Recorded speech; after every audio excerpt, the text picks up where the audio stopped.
உனக்கு தெரியும். கொஞ்சம் பிடிமா போய் வந்துடுறேன். பிள்ளைகள் வளர்ந்து ஆளாகிவிட்டால் பெற்றோர்களுக்கு கட்டுப்பட்டவர்கள் தான்.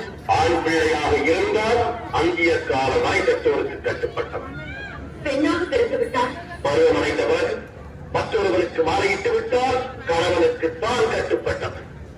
மற்றொருவருக்கு மாலையிட்ட பின் பெற்றவர்களை அந்த பெண் மறந்துவிட வேண்டியிருந்தார். சுற்றி வளைத்து நீ எங்கு வருகிறாய் என்று எமக்கு புரிகிறது. சுருக்கமாக சொல். கோபப்பட்டு விடாதீர்கள். மறுமுறையும் மன்றாடி கேட்டுக் கொள்கிறேன். என்ன கேட்கப் போகிறாய்? என் தந்தை தர்ஷன் நடத்தும் யாகத்திற்கு சென்று வர வேண்டும் என்று மனசில் தோன்றுகிறது. உத்தரவு கொடுப்பீர்களா?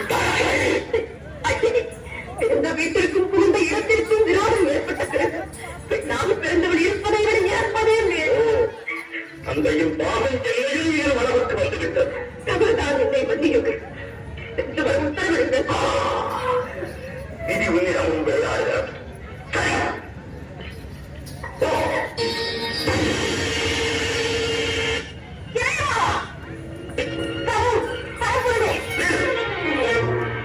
எங்கு வந்தாய்? எதற்காக வந்தாய்? எந்த முகத்தோடு என்னை பார்க்க வந்தாய்? என்னை மன்னித்து விடுங்கள். கதை கட்டுக்கோ. கதை கட்டுக்கோ.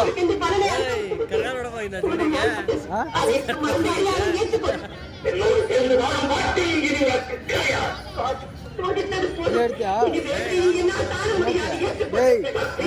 என்ன கப்சன் விட்டோம்.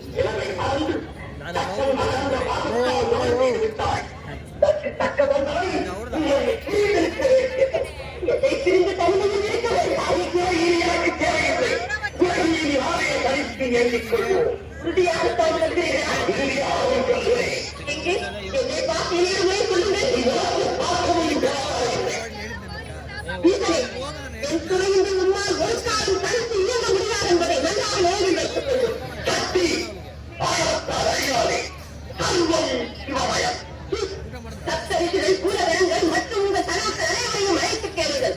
சக்தி இல்லையே சிவமே என்று தக்க முதல் கூறுவார்கள். இல்லை, சக்திதான் உலகில் சிறந்தவள். சக்தி இல்லை. சக்தி இல்லையே சிவம் இல்லை. சக்திதான் பெரிது. அவனுக்கு அடிமை. அந்த ஆணையும் பெற்றுத் தருவது பெண்கள். நான் இன்று நீ இல்லை.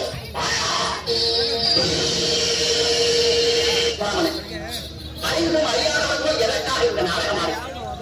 சக்தியிலே சிவம் இல்லை, சிவனிலேயே சக்தி. சிவன் சேர்ந்திருப்பதுதான் உலகம். சிவன் தனி சிவசக்தி அமைகிறாய் காட்சியில்.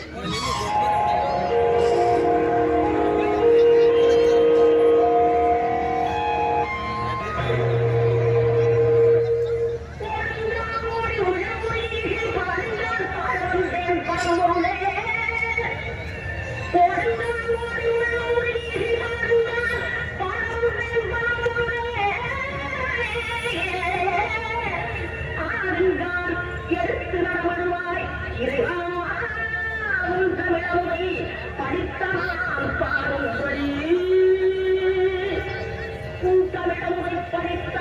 பாரும்படி